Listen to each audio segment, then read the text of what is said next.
Hello, dear viewers.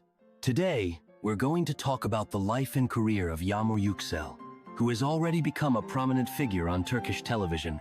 However, beyond her successful acting work, there are a few recent events in her life that we should discuss today.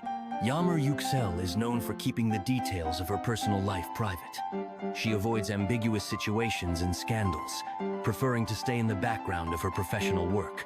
But, as often happens with public figures, gossip and speculation have found their way to her.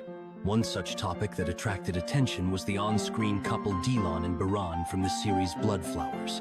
Fans began to speculate about a possible romantic relationship between the actors off-screen. However, it is known that Baktas, who played Baran, is married, and there has been no official confirmation of a romance with Yagmur. The actress herself has stated that she has not fallen in love yet and hopes to find a fairy tale love.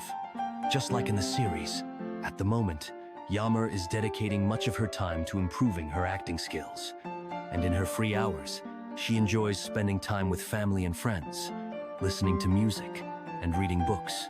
The actress also actively shares moments from her life with her fans through Instagram, where she posts photos with her family, including her mother, father, and sister. These photos show how important her family's support and love are to her. Unfortunately, recently, Yagmur faced a wave of hate and offensive comments directed at her. However, she decided not to stay silent and filed a complaint with the authorities, expressing her intention to protect her reputation in court. The actress's lawyer stated that several profiles spreading offensive remarks have already been blocked. Following this, Baktas also published a statement, saying that he would also protect his rights against those who publish indecent content about him. Thank you for joining us. If you want more news about Yagmur Yuksel and other favorite actors, don't forget to subscribe to the channel. See you soon.